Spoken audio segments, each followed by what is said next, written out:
Okay, before starting our AL subject,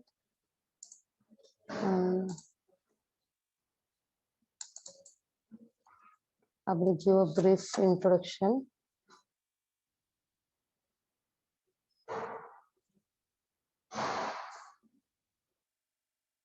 Okay, visible.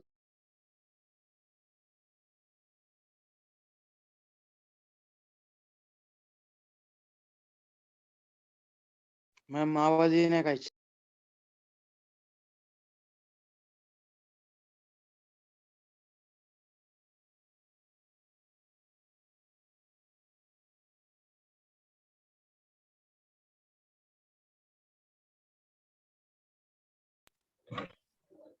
Ma'am आवाज येत नाही.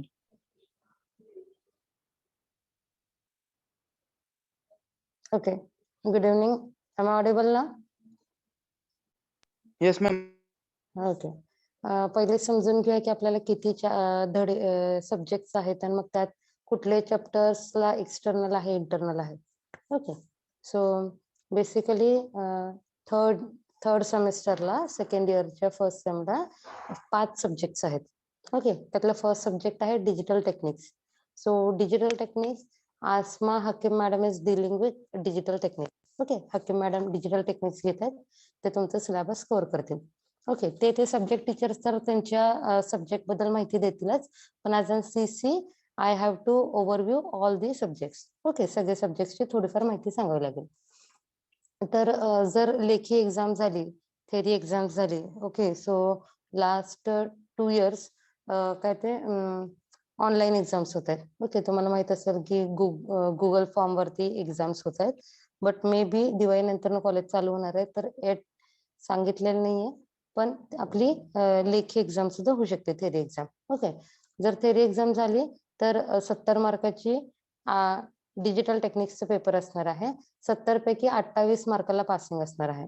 28 पेक्षा कमी मार्क पडले तर तो सब्जेक्ट तुमचा बॅक राहतो. ओके, तर पासिंग कितीचं असणार आहे? 28चं पासिंग असणार आहे. Then 30 मार्काचं PA. ओके, आता हे 30 मार्क कसे दिले जातात? ओके, हे जे 30 मार्क आहेत, हे 30 मार्क कसे दिले जातात? तर ते ॲव्हरेज असतं. 20 मार्क तुमच्या UT साठी. ओके, सो युनिट टेस्ट असतात. In semester there are 2 UT, UT 1 and UT 2. Okay, 2 UTs असतात आणि त्या दोन्ही UTचं जे ॲव्हरेज मार्क होतं, ते ॲव्हरेज मार्क 20 मार्काचं होतं आणि 20 पैकी मार्क तुम्हाला ते दिले जातात.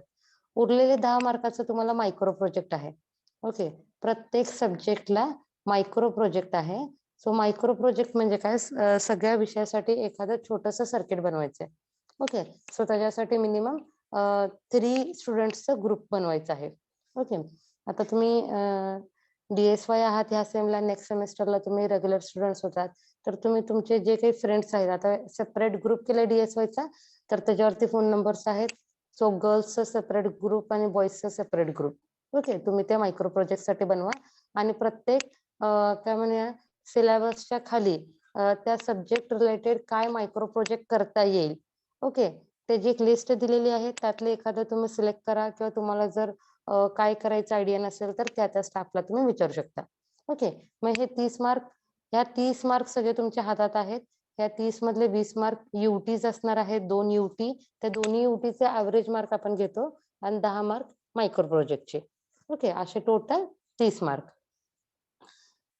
ओके, नेक्स्ट प्रॅक्टिकलचे मार्क. नाव डिजिटल टेक्निक्सला 25 मार्क्सचा एक्सटर्नल ओरल आहे. Okay, so external oral in the sense what, की तुम्हाला बाहेरचे शिक्षक तुमची ओरल घेतात. ओके, सो त्याच्यामध्ये हे 25 मार्क त्यासाठी रिझर्व आहेत आणि हे 25 मार्क तुमच्या मॅन्युअलसाठी आहेत. ओके, सो जे काही प्रॅक्टिकलमध्ये एक्सपेरिमेंट्स होतात, ते एक्सपेरिमेंट्सचं एक बुक असतं मॅन्युअल म्हणून. ओके, सो ते मॅन्युअल तुम्ही जेव्हा कम्प्लीट करता, तर तुमचं डिपेंडिंग ऑन अटेंडन्स, बिहेवियर, ते मार्क्स तिथे दिले जातात. Okay, timely submission of assignments, हे सगळं त्यात बघून. आता ऑनलाईन असल्यामुळे आपण हे सगळं कन्सिडर करतोय. जर फिजिकली असलं असतं तर तुम्ही प्रॅक्टिकलला किती अटेंटिव्ह आहात, किती टीम वर्कमध्ये इन्व्हॉल्व्ह होताय, किती तुम्ही आउटपुट घेताय, किती एक्सपेरिमेंट करताय, कसं करताय, त्याच्या बेसिसवरती तुम्हाला त्याचे मार्क्स दिले जातात. Okay, but now as there is online, therefore you are being given marks on the basis of attendance, your behavior and timely submission of assignments. Okay, हे झालं तुमच्या DTE सब्जेक्ट साठी. ओके, नेक्स्ट आहे applied electronics. So applied electronics हे subject मी deal करते Shirke madam, your CC. Okay, class coordinator. आता ह्याच्यामध्ये total 5 chapters आहेत. ओके, सो हे चॅप्टर्स जे आहेत ते डिटेल मध्ये नंतर ना बघूया. जस्ट मी तुम्हाला मार्किंग स्कीम सांगते. So again this applied electronics is having 70 marks theory exam and 30 marks your internal UT and micro project. So total 100 mark. आणि इथं 30 पैकी तुम्हाला पासिंगला क्रायटेरिया नाही आहे, पण तिथं 70 पैकी 28 ला पासिंगचा क्रायटेरिया आहे. ओके, ऑनलाईन जरी एक्झाम झाली तरी 40 मार्क्सचे क्वेश्चन्स असतात. So last exam was having 40 marks questions आणि त्या 40 मार्क्सचं 70 मार्क्स मध्ये परत कन्वर्जन केलं होतं. Okay, now applied electronics is again having 50 marks external oral. Okay, DT ला 25 मार्काचा होता, पण अप्लाइड इलेक्ट्रॉनिक्सला 50 मार्काचा एक्सटर्नल ओरल आहे. ओके, आणि 50 मार्क्स फॉर युअर प्रॅक्टिकल. काढताना काढली डबल पेन आपण कमी दिला. संकेत म्यूट करा. Sorry ma'am. हा ठीक आहे. ओके, सो अप्लाइड इलेक्ट्रॉनिक्सला 50 मार्काचं एक्सटर्नल ओरल आहे आणि 50 मार्क तुमच्या मॅन्युअलला आहेत. ओके, नेक्स्ट बघूया EMI. ओके, EMI म्हणजे electronics measurement and instrument. This subject is deal by your Mayuri Dongre madam. Okay, Dongre madam आहेत. सो त्या ह्या सब्जेक्ट सोबत डील करतायत. ह्या सब्जेक्टला 70 मार्क्सची थिअरी, 30 मार्काचं PATH, 50 मार्काचं इंटरनल. ओके, आता आधीचे जे 2 सब्जेक्ट होते त्याला एक्सटर्नल होते. एक्सटर्नल म्हणजे काय, बाहेरचे सब्जेक्ट टीचर्स, एक्सपर्ट टीचर्स त्याच्यावरती ओरल घेतात. तसं इंटरनल मध्ये इथले एक्सपर्ट टीचर्स त्याचं इंटरनल ओरल घेतात. ओके, सो 50 मार्काचं इंटरनल ओरल आणि 50 मार्काचं तुमचे मार्क्स मॅन्युअलला. Okay, next is PEC. So PEC म्हणजे principle of electronics communication and Sheetal Yadav is dealing with this subject. Okay, Yadav madam आहेत, त्या हे सब्जेक्ट डील करतायत, principle of electronics communication.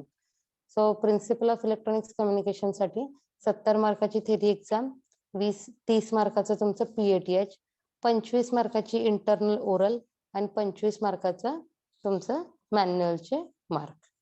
Okay, last एक सब्जेक्ट राहते दॅट इज ECN. ECN म्हणजे electronics circuits and network. Okay, so Ganesh Shinde sir is dealing with this subject. Okay, Shinde sir आहेत जे हे सब्जेक्ट घेत आहेत.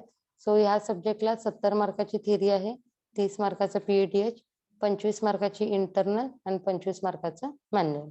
ओके, आता असं कधीच नसतं की एक्सटर्नल आहे तर त्याच विषयाचा अभ्यास करायचा आणि इंटरनलचा अभ्यास नाही केला तर चालतंय. असं कधी नाही होत, कारण की हे इंटरनल आणि एक्सटर्नल जे आहेत ते जे मार्क्स डायरेक्टली तुमच्या मार्कशीट वरती प्रिंट होऊन येतात. ओके, त्यामुळं असं काही नाहीये की इंटरनलचा स्टडी नाही करायचा आणि एक्सटर्नलचा स्टडी करायचा आहे. ओके, सो हे जे सब्जेक्ट आहे electronic circuit and network ECN जे शिंदे सर घेत आहेत. So Shinde sir is having 7 years experience. Okay, so सगळे स्टाफ जे आहेत ते एक्सपिरियन्स फॅकल्टी आहेत. शिंदे सरांना 7 वर्षाचा एक्सपिरियन्स आहे. PEC subject Yadav madam is dealing. So she is having 5 years of experience. Okay, Dongre madam is again having 6 years of experience. Applied electronics, so I'm having 7 years of experience. And last is your DTE. So DTE, Asma Hakim, she's having 2 years of teaching experience. Okay, so सगळे faculty तुमचे एकदम experience faculty आहेत, त्यामुळे तुम्हाला कुठलीच अडचण येणार नाही. जरी तुम्हाला कुठली काही अडचण आली तर त्या फॅकल्टी सोबत तुम्ही शेअर करा, त्यांना सांगा, नाहीतर तुम्ही माझ्यासोबत सांगू शकता. माझ्याकडनं जर ते सॉल्व्ह नाही झालं तर तुम्ही ते HOD ना शेअर सांगू शकता. ओके, आता हे झालं तुमच्या बाकीच्या सब्जेक्ट सोबत. Okay, so okay, so before dealing with this applied electronics subject, I will introduce myself. So myself Sheetal Shirke. I have completed my BE from WIT Solapur. I have completed my ME from Sweris College of Engineering, Pandarpur, and I am here working as a lecturer from 2014. Okay, so I have completed my ME project in image processing, and subjects taught, I have taught microcontroller subject, power electronics subject, behavioral science, then digital communication. I have taught entrepreneurship development subject, behavioral science, then applied electronics, basic power electronics, and then last year I have taught computer data and networking. And this year I am dealing with applied electronics and again embedded system. Okay, आधीचे शिकवलेले सब्जेक्टचे नाव सांगितले. Okay, त्यामुळे तुम्हाला कधी जरी काही अडचण आली तर तुम्ही सांगू शकता. Okay, so I am dealing with this applied electronics subject. So applied electronics means what? So all the electronic gadgets, जेवढे इलेक्ट्रॉनिक्सचे कंपोनेंट्स आहेत ते एकतर अनालॉग असतात किंवा डिजिटल आउटपुट असतात. ओके, सो आता पाहतोय आपण की सगळे जे काही आउटपुट पॅरामीटर्स आहेत ते आपण डिजिटली बघू शकतो. ओके, ह्याच्या आधी जवळपास एक 10-15 वर्षापूर्वी सगळे अनालॉग सिस्टीम्स होते. ओके, जरी तुम्ही वजन बघायचं म्हटलात, ओके, सो आता डिजिटल वजन काटे आलेले आहेत. Okay, weight measuring meters. आधी कसे होते? अनालॉग मीटर्स होते. किंवा आता आपण मल्टीमीटर वरती डिजिटल व्होल्टेज करंट बघू शकतो. आधी काय होतं? तर अनालॉग मध्ये तुम्हाला जे काय होते ते तुम्हाला करंट आणि व्होल्टेज मेजर करायला इक्विपमेंट्स होते. किंवा जरी तुम्ही बाईक चालवत असाल किंवा बाईक सगळ्यांना माहित असते आयदर, तर तुम्ही बाईक मध्ये पण बघा जे काही स्पीडोमीटर आहे. ओके, सो जे काही स्पीडोमीटर स्पीड दाखवते किंवा फ्यूल कन्झप्शन दाखवते किंवा किलोमीटर रनिंग दाखवते. ओके, सो अजून सुद्धा बरेच अनालॉग मीटर्स आहेत, पण ॲज वेल डिजिटल मीटर सुद्धा आहेत जे की तुमचे स्पीड्स दाखवतात, फ्यूल कन्झप्शन दाखवतात किंवा तुमचं स्पीड दाखवतात. ओके, सो जे काही इलेक्ट्रॉनिक गॅजेट्स आहेत ते अनालॉग पण आहेत आणि डिजिटल्स पण आहेत. पण या सगळ्या अनालॉग आणि डिजिटल इलेक्ट्रॉनिक गॅजेट्स मध्ये एक इम्पॉर्टंट पार्ट किंवा एक इम्पॉर्टंट ऍक्टिव्ह डिव्हाइस आहे, that is the transistor. Okay, so basically electronics म्हटलं तर त्याच्यामध्ये डिस्क्रीट कंपोनेंट्स आणि SMD कंपोनेंट्स असे 2 मेन टाइप्स आहेत. डिस्क्रीट कंपोनेंट्स जास्त वाईडली यूज होतात एम्प्लिफायर्स मध्ये with respect to your SMD. Okay, तर मग ह्याच्यामध्ये बेसिक कन्सेप्ट काय आहेत? तर transistor are the basic concept to learn. Okay, सगळं जे काही इलेक्ट्रॉनिक गॅजेट्स मध्ये एम्प्लिफायर्स म्हणा किंवा दुसरे कुठलेही इलेक्ट्रॉनिक सिस्टीम्स असतील तर त्याच्यामध्ये सगळ्यात मेन ऍक्टिव्ह डिव्हाइस कोण आहे? तर ट्रान्झिस्टर आहे. ओके, सो तुम्हाला 12वीला 11वीला झालं असेल तरी सुद्धा आपण ते इथं रिवाइज करणार आहोत. ओके, मग आता इथं अप्लाइड इलेक्ट्रॉनिक्स मध्ये आपण काय शिकणार आहोत? तर use of transistor as low power amplifier. Okay, so mainly ट्रान्झिस्टरचे 2 मेन ऍप्लिकेशन्स आहेत. एक तर स्विच म्हणून यूज होतो आणि एम्प्लिफायर म्हणून यूज होतो. Okay, so in that again in amplifier it can be used as a low power and high power. दोन त्याच्यामध्ये परत टाइप्स आहेत की लो एम्प्लिफिकेशन पर्पज साठी आणि हाय पॉवर एम्प्लिफिकेशन पर्पज साठी. Okay, again third chapter is feedback amplifier. Okay, तिसऱ्या chapter मध्ये आपण ट्रान्झिस्टर फीडबॅक एम्प्लिफायर म्हणून कसा यूज होतो ते बघणार आहोत. So this is dealing with negative feedback. Okay, and last fourth chapter आहे use BJT as a waveform generator. So again in that we are using feedback amplifier but we are using positive feedback. Okay, third chapter आणि fourth chapter आहे हे दोन्ही feedback एम्प्लिफायर्स आहेत. Third chapter मध्ये आपण negative feedback कसं use होते आणि त्याचे काय टाइप्स आहेत ते पाहणार आहोत. आणि फोर्थ चॅप्टर जे आहे त्याच्यामध्ये फीडबॅकच पाहणार आहोत पण पॉझिटिव्ह फीडबॅक आपण पाहणार आहोत. Okay, and last chapter is maintain IC voltage regulators and SMPS. Okay, so last chapter IC voltage regulator and SMPS आहे. त्याच्यामध्ये आपण पॉवर सप्लाय, सो पॉझिटिव्ह आणि निगेटिव्ह पॉवर सप्लाय, SMPS म्हणजे काय, हीट सिंक म्हणजे काय, हे सगळं आपण त्याच्यामध्ये पाहणार आहोत. Okay.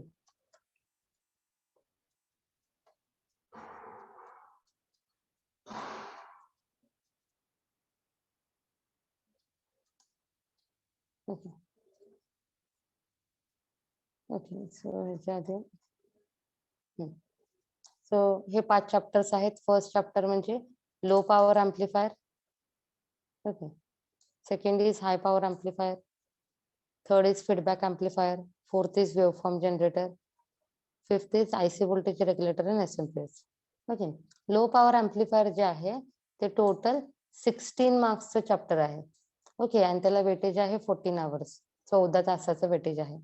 Next is high power amplifier. It is having total 18 marks weightage. Okay, feedback amplifier, it is having 12 marks weightage. Waveform generator, it is having 14 marks weightage. And last IC voltage regulator and SMPS, it is having 10 marks weightage.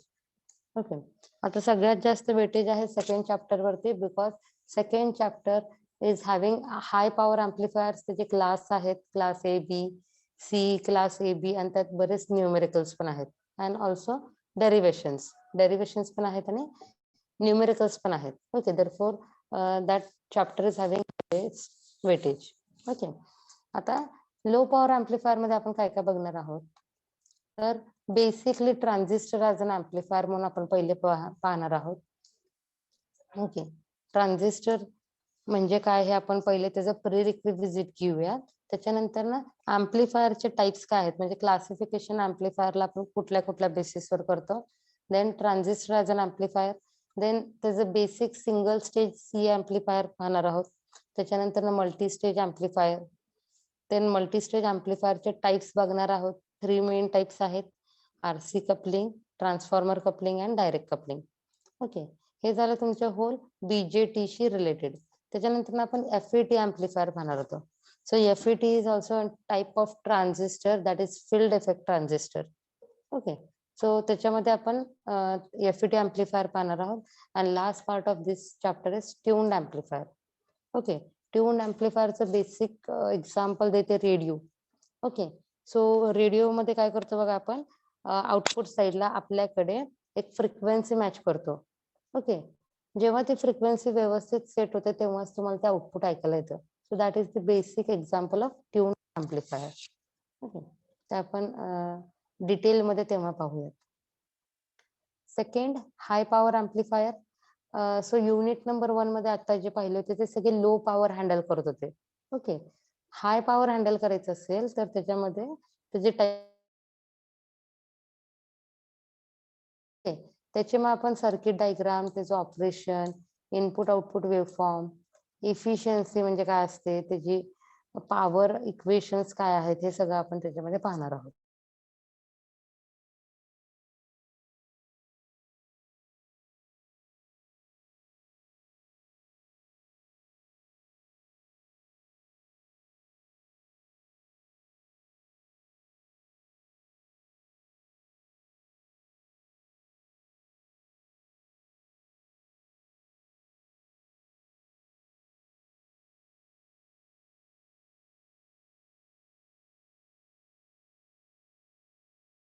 एकच minute.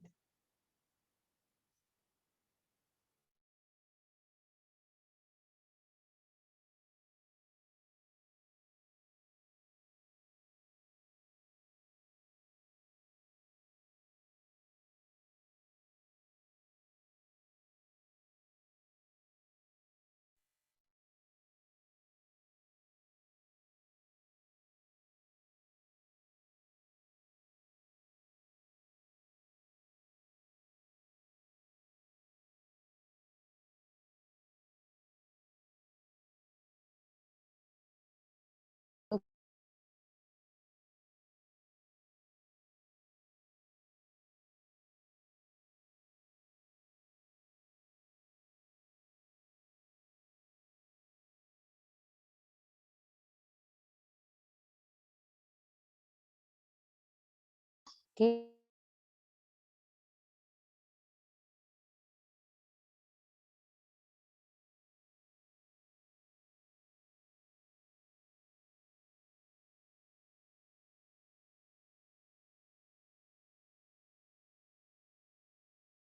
चे काय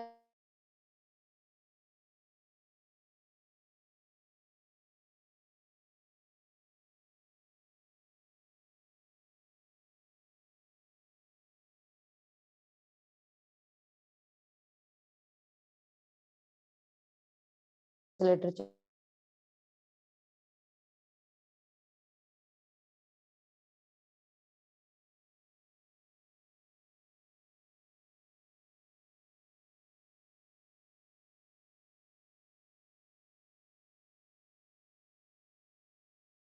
5 volt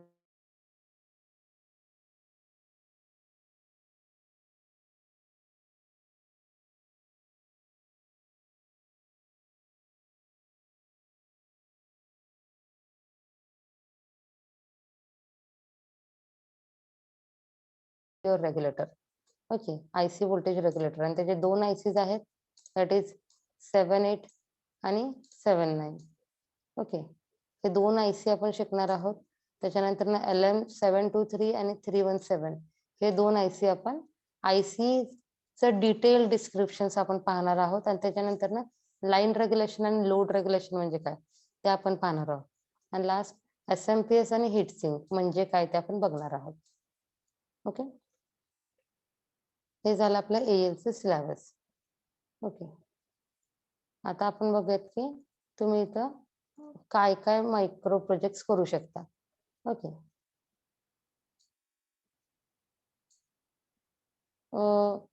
मी read out करते. So construct a door bell using transistor. काय करायचं, door bell करायचंय transistor use करून. एखादं buzzer connect करायचंय किंवा आयसी. ओके, आजकाल बरेच तुम्ही डोर बेलला वेगळे वेगळे आयसी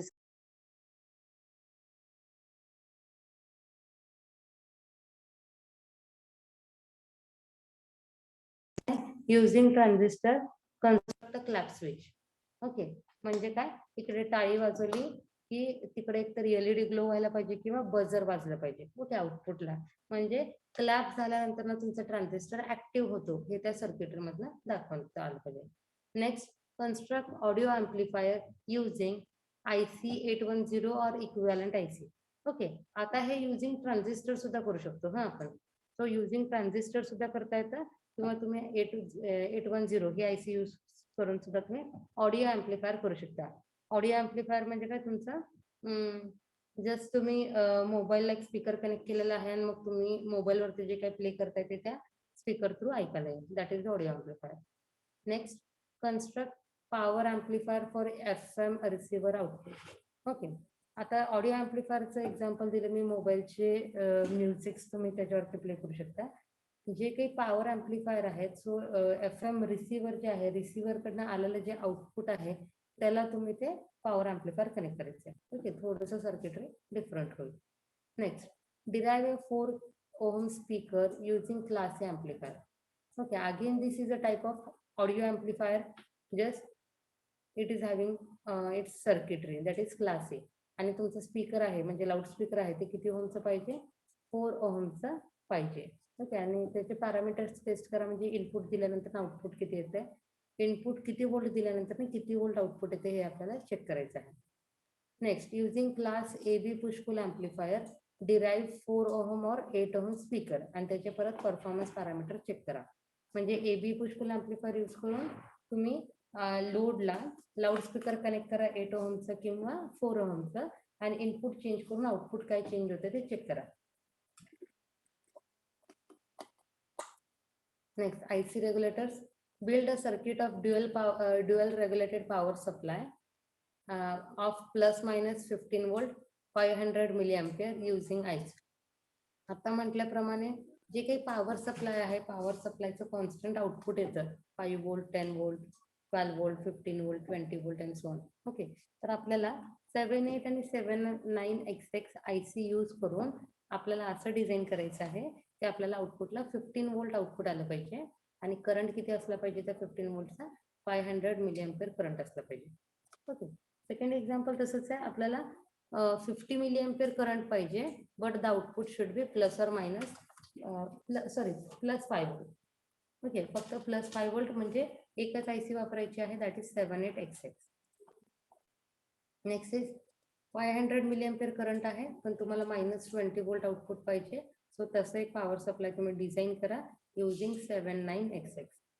ओके, आणि लास्ट आहे IC 317 यूज करून तुम्हाला 125 मिलीअँपिअरचं करंट आउटपुटला जनरेट करता आलं पाहिजे.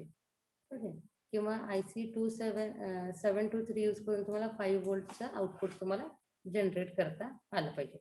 यातलं तुम्ही कुठलंही एक मायक्रो प्रोजेक्ट घेऊ शकता, किंवा ह्यातलं तुम्हाला जर काही मायक्रो प्रोजेक्ट बनवायचं नसेल तर युजिंग ट्रान्झिस्टर काहीही कोणताही एक बेसिक मायक्रो प्रोजेक्ट तुम्ही बनवू शकता युट्यूबवर वगैरे बघून.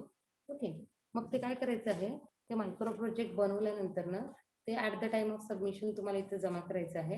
ॲज वेल त्याचे एक रिपोर्ट असते. ओके, सो रिपोर्ट म्हणजे काय, so and so topic and then certificate, and then introduction of that micro project, then procedure to run that micro project. Okay, circuit diagram वगैरे, आउटपुट कसं बघितलं, कसं आलं, हे सगळं त्या मायक्रो प्रोजेक्ट मध्ये रिपोर्ट मध्ये असणार आहे. ह्याच्याबद्दल तुम्हाला काही डाऊट आहे का? No ma'am. Okay, no ma'am. तुम्हाला काही जरी अडचण आली तरी तुम्ही मला विचारा, त्यात आपला विचारलं तरी चालेल.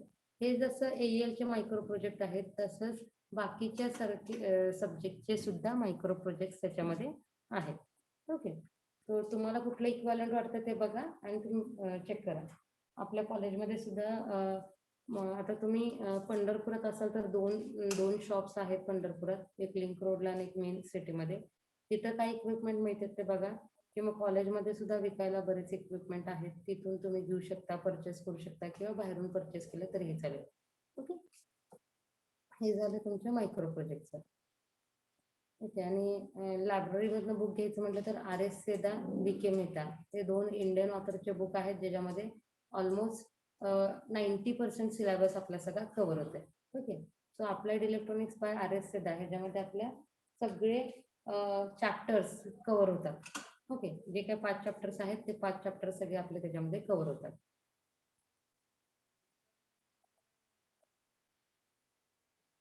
ओके, आणि हे पण बुक आहे, PC सेन पण आहे. सो इंडियन ऑथरचे काय सांगते, कारण की त्यांची जी काही इंग्लिश लँग्वेज आहे ते आपल्याला इझिली अंडरस्टँडेबल आहे. ओके, हे जे काही जॅकॉब, मिलन किंवा हे जे काही रॉबर्ट बेल, त्यांची लँग्वेज थोडीशी डिफिकल्ट पडते.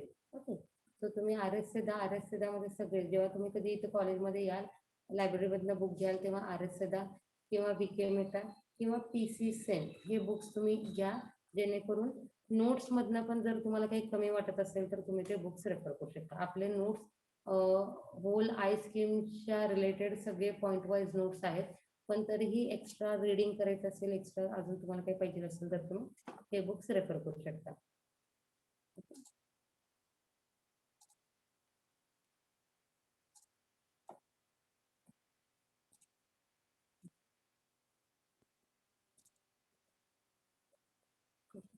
So we will start our first chapter, that is low power amplifier.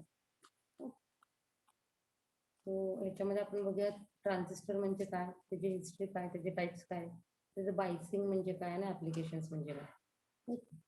So transistors म्हणजे काय, तर ट्रान्झिस्टर हे एक सेमीकंडक्टर डिव्हाइस आहे.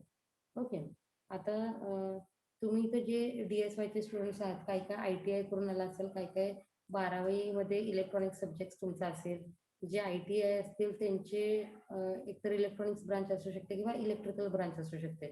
ओके, पण तरी सुद्धा ह्या सगळ्याच्या पण पलीकडे आपण 10वी 8वी 9वी 10वीला सायन्स शिकलो.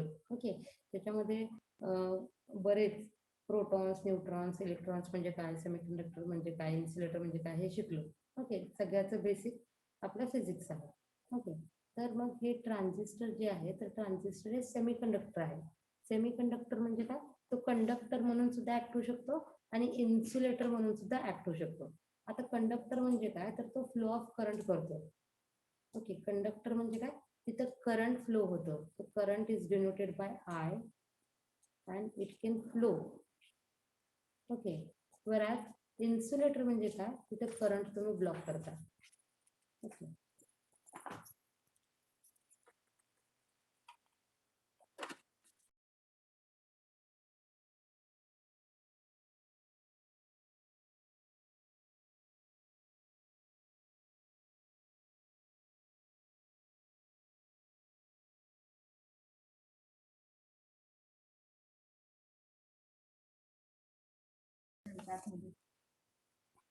सो इन्सुलेटर म्हणजे काय, तर ते करंटला ब्लॉक करतात आणि इंडक्टर म्हणजे काय, करंटला पास करतात.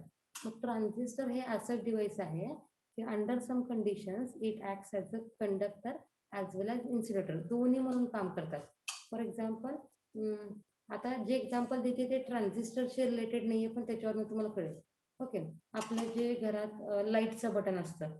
ओके, सो लाईटचं बटन बघा, जेव्हा आपण ऑन करतो तेव्हा ते जे काही व्होल्टेज आहे ते त्या बल्ब पर्यंत जाते आणि मग आपला बल्ब ग्लो होते. म्हणजे तिथे जे कनेक्शन असतं ते कंडक्टर सारखं कनेक्शन असतं. ओके, आणि जेव्हा आपण बटन बंद करतो तेव्हा आपली लाईट बंद होते, म्हणजे पुढे जाणारं जे काही करंट आहे त्याचं पाथ कट होत आहे. पाथ कट झाल्यामुळे तुमचं बल्ब ग्लो होत नाही. ओके, सो तेव्हा तो इन्सुलेटर म्हणून ऍक्ट होतो.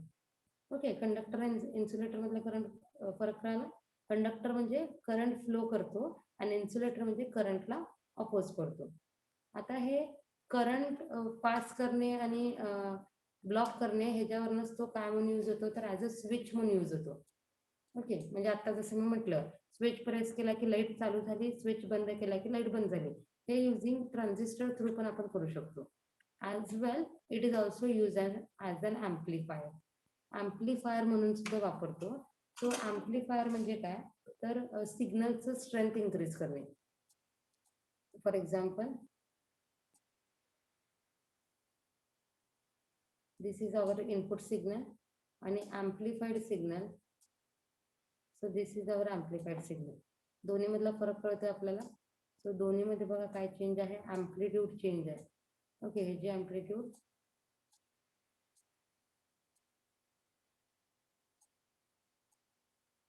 आणि याचे ॲम्प्लिट्यूड, तर दोन्ही मधला फरक काय, तर ॲम्प्लिफायर काय करतं, तर त्याचं ॲम्प्लिफिकेशन करतंय. ओके, आता हे ॲम्प्लिफायर कुठं कुठं लागतं. फॉर एक्झाम्पल, आता मी कॉलेजमध्ये आहे. ओके, आणि तुम्ही पण क्लासमध्ये आहात. मी क्लासमध्ये शिकवते, तुम्ही क्लासमध्ये स्टुडंट्स बेंचेसवरती बसलेले आहात. तिथं मी जे काही बोलतेय ते तुम्हाला ऐकू येतं. ओके, पण समजा तेच जर व्हॉइस जर विदाउट ॲम्प्लिफिकेशन जर ॲम्प्लिफायर यूज नाही केलं, तर समजा मी इथं ऑनलाईन लेक्चर घेतेय आणि तुम्ही तुमच्या घरी बसून ऐकताय.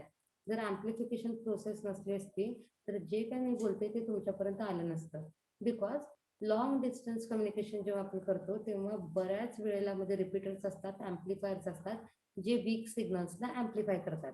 ओके, जसं की फोनवर बोलणे. ओके, सोलापुरातून जर पुण्याला फोन लावला, ओके, तर ते लॉंग डिस्टन्स कम्युनिकेशन करण्यासाठी मध्ये बरेचसे टेलिफोन एक्सचेंज आहेत. ओके, सोलापुरातला आपला फोन डायरेक्टली पुण्याला कनेक्ट होतो हे असं आपल्याला माहित आहे. बट फिजिकली म्हणा किंवा बाय वेव्स, ते जे काही सिग्नल्स आहेत ते स्टेप वाईज प्रोसिजर असतात. ओके, सो पहिले तुमचं ऑडिओ सिग्नल इलेक्ट्रिकल सिग्नल्समध्ये कन्वर्ट होईल, मग ते तुमच्या नियरच्या काय म्हणूया स्टेशनवरती जाईल, सो टेलिफोन स्टेशनवरती.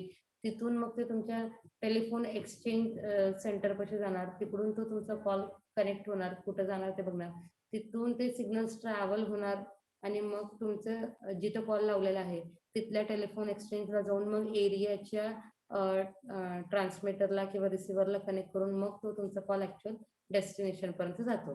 मग हे असं एवढं लांब सिग्नल ट्रॅव्हल होत असताना तिथं तर ॲम्प्लिफिकेशनची गरज आहे. कधी कधी तुम्हाला कमी आवाज ऐकू येतो, हो की नाही, किंवा एरर ऐकू येतं. इकडे मी बोलतेय पण तुम्हाला खरखर आवाज येतो, कारण की तिथं नेटवर्क नसतं म्हणजे काय होतं, सिग्नल्स येत नाहीत.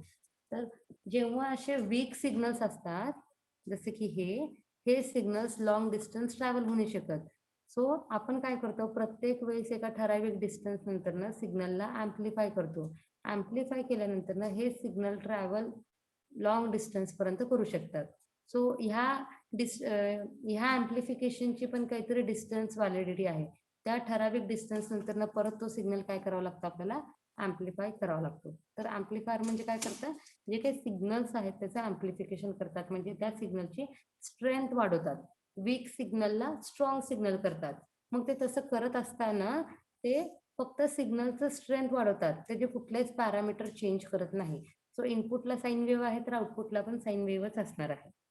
ओके, आपण साईन वेव्हचं स्क्वेअर वेव्ह मध्ये किंवा ट्रॅपेझॉइडल वेव्ह मध्ये कन्वर्ट करत नाही. आपण साईन वेव्हचं साईन वेव्ह मध्येच ठेवतो, म्हणजे आपण इनपुटचे कुठल्याच पॅरामीटरला डिस्टर्ब करत नाही. सो इनिशियली मार्कोनीनी रेडिओ डेव्हलप केलता, इन्व्हेंट केलता in 1895. So but long distance travel करण्यासाठी सिग्नल्स ऍम्प्लिफाय करणे गरजेचे होते. मग लॉंग डिस्टन्स ट्रॅव्हल करण्यासाठी ऍम्प्लिफिकेशनची गरज होती. मग त्याने काय केलं, तर ली डी फॉरेस्टने काय केलं, तर फ्लेमिंग्सचं जे काही रूल आहे ओरिजिनल, त्याच्या व्हॅक्युम ट्यूब यूज करून त्यांनी सिग्नल्स ऍम्प्लिफाय केले. मग त्यांनी त्याला काय केलं, एक थर्ड इलेक्ट्रोड कनेक्ट केला. ओके, तो आपला ट्रान्झिस्टर हा 3 टर्मिनलचा आहे. ओके, बेस इमिटर कलेक्टर हे ट्रान्झिस्टरचं सिम्बॉल आहे. हे बेस आहे, जिथे ॲरो मार्क दाखवलेला आहे. ओके, इथे ॲरो मार्क आहे, हा इमिटर आहे, आणि दुसरा उरलेला आहे तो कलेक्टर आहे. तर आधीचं जे डिव्हाइस होतं ते फक्त 2 टर्मिनल किंवा 2 इलेक्ट्रोड होता. नेक्स्ट काय झालं, थर्ड इलेक्ट्रोड एक झालं. त्याच्यामुळे काय झालं, तुम्ही ते सिग्नल या 3 इलेक्ट्रोड डिव्हाइसला जेव्हा देत होता तेव्हा ते त्याचं ऍम्प्लिफिकेशन करू शकत होते. पण आताचे ट्रान्झिस्टर्स जे आपण बघतो ते फार छोटे आहेत. ओके, पण आधीचे जे ट्रान्झिस्टर होते ते फार बल्की होते, म्हणजे ते साईजने फार मोठे होते. ओके ओके, सो हे एरियल व्ह्यू आहे ट्रान्झिस्टरचं. हे आपला असा ट्रान्झिस्टर आहे, 3 टर्मिनल्स आहे त्याला. Okay, first terminal, second terminal and third terminal. Initially हा बेल लॅबोरेटरीज मध्ये हा इन्व्हेंट झाला, आणि ओरिजिनली तो जर्मॅनियम मटेरियलचा बनवला गेला. नंतर ना त्याच्यामध्ये थोडेफार डोपिंग्स ऍड करून तो सिलिकॉन मटेरियलचं पण नंतर ते काय झालं, तयार झालं. ओके, तर हे आपण एक्सपेरिमेंटल सेटअप बघू शकतो, जिथं की 3 इलेक्ट्रोड्सचा वरती त्यांनी एक्सपेरिमेंट करून तयार केलेला transistor. Okay, so these are the types of transistor. Okay,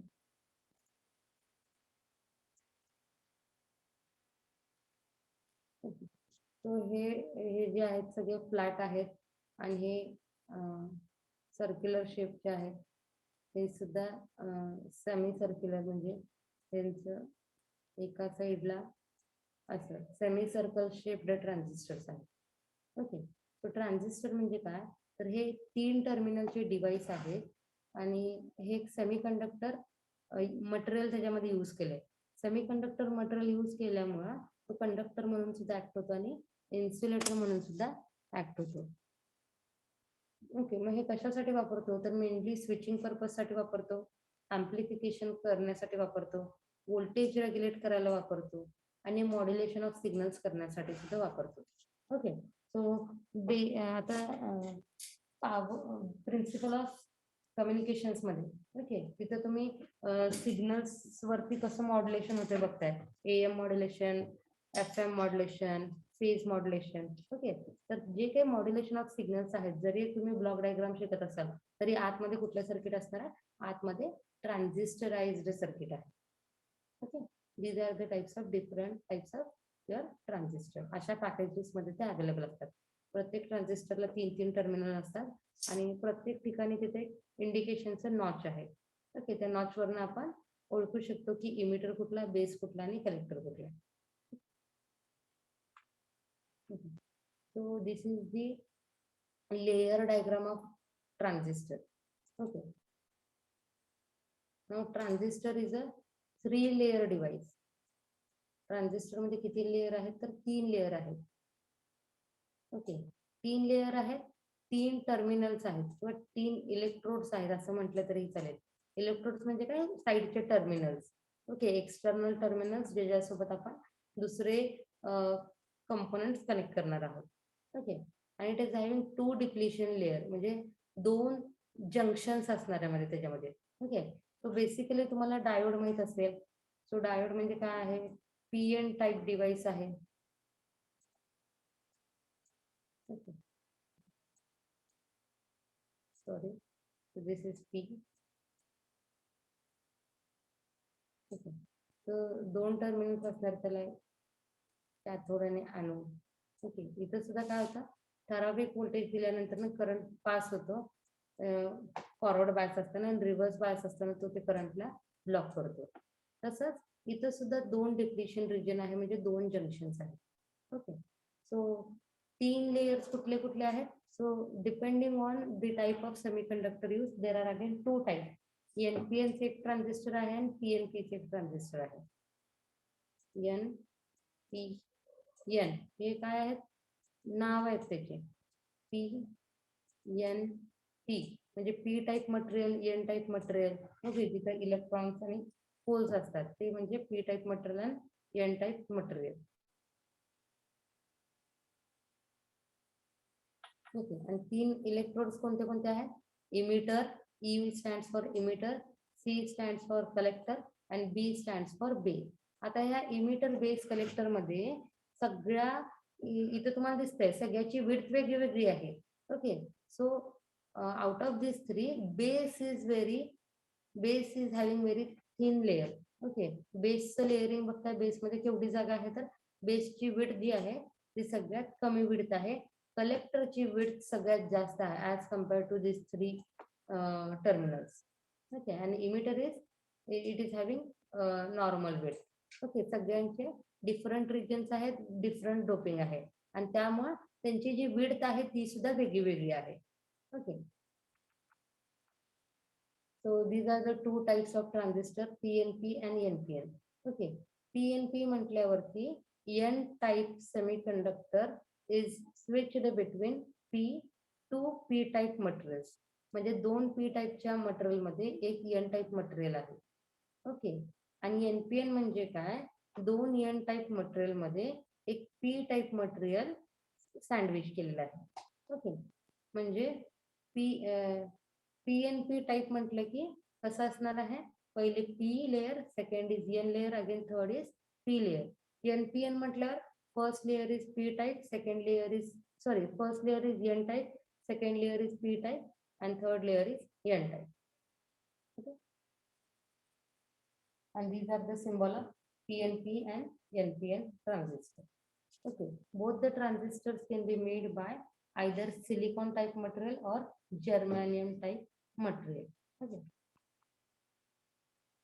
okay, आता सिंपल इथं डायोडचं फंक्शन दिलेलं आहे. ओके, आता म्हटल्याप्रमाणे डायोडला दोन रिजन्स असतात, पी एन. ओके, आता इथं जे काय आहे that is the biasing. Okay,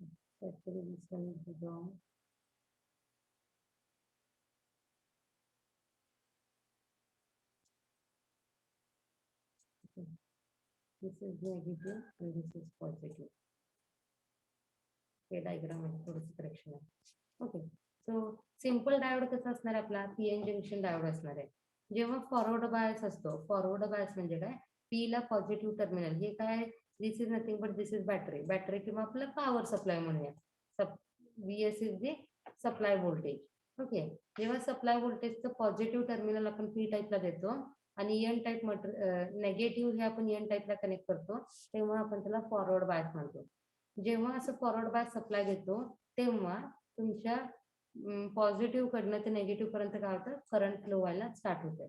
okay, but जेव्हा आपण पी टाईप मटेरियलला नेगेटिव्ह सप्लाय देतो आणि एन टाईप मटेरियलला पॉझिटिव्ह सप्लाय देतो, तेव्हा जे काही इलेक्ट्रॉन्स होल्स आहेत ते काय होतात? रिपेल होतात एकमेकांपासून आणि त्यामुळं इथे करंट फ्लो होत नाही. ओके, इथं काय होतं? इलेक्ट्रॉन्स होल्स पेअर अट्रॅक्ट होतात जंक्शनकडे, त्यामुळे जंक्शनची डिप्लिशन लेअरची विड्थ कमी होते आणि त्यामुळे काय होतं? करंट फ्लो व्हायला स्टार्ट होतं. सो हे परत एकदा पीएनपी आणि एनपीएन चे टाइप्स दाखवलेले आहेत आणि mostly NPN is most commonly use of out of this to transistor. Okay. आता बायसिंग. आता जे बायसिंग आपण पाहिलं ते कसं होतं, फक्त डायोडचं होतं. ओके. सो याच्यामध्ये एकतर फॉरवर्ड बायस किंवा रिव्हर्स बायस सप्लाय आहे. ओके. कारण की इथे एकच जंक्शन आहे. पण ट्रान्झिस्टर मध्ये 2 जंक्शन्स आहेत. ओके. मग समजा बेस इमिटर आणि कलेक्टर बेस.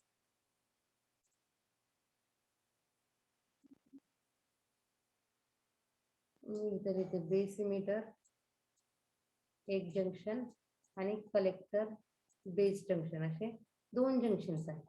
दोन्हीला जर फॉरवर्ड बायस दिलं, ओके, इथं आपण बघू शकतो दोन्ही जंक्शन्सला जर फॉरवर्ड बायस सप्लाय दिला तर काय होतं, दोन्ही मधनं करंट फ्लो होतो आणि करंट कुठून येतो तर बेस मधून करंट येतो.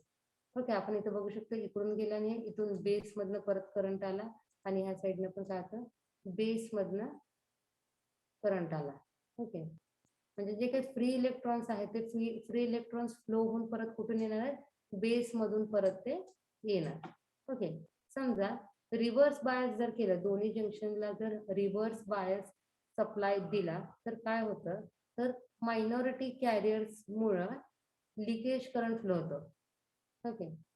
स्मॉल करंट फ्लो होते दोन्ही जंक्शन मुळे, जे की मायनॉरिटी कॅरियर्स मुळे होतं, त्याला आपण लिकेज करंट असं म्हणतो.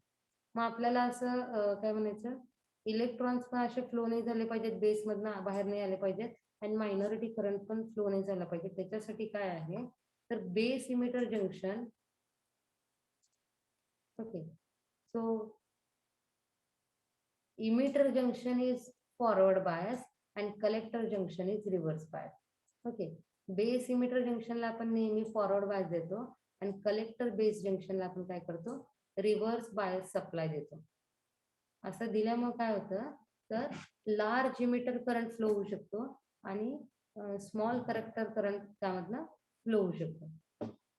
Collector current is almost same as that of your emitter current. Okay. म्हणजे इमिटर करंट जेवढं फ्लो होतं तेवढंच तुमचं कलेक्टर करंट त्याच्यामध्ये आउटपुटला फ्लो होणार आहे. ओके. आणि आपण आउटपुट काय करतो, जेव्हा आपण NPN ट्रान्झिस्टर यूज करतो त्याच्यामध्ये परत 3 कॉन्फिगरेशन आहेत, कॉमन बेस, कॉमन इमिटर आणि कॉमन कलेक्टर. त्यातलं सगळ्यात जास्त वाईडली कॉमन बेस यूज होते, जे आता इथे डायग्राम मध्ये दाखवलेलं आहे. That is the common base. Common base मध्ये कनेक्ट केल्यानंतर ना इनपुट आपण बेसला देतो आणि आउटपुट हे आपण कलेक्टर मधनं घेतो. मग जेव्हा आपण base to emitter junction forward bias करतो आणि collector to base junction reverse bias होतो, तेव्हा लार्ज कलेक्टर करंट फ्लो होत आहे. therefore we are getting large output. therefore most widely common base configuration आपण यूज करतो.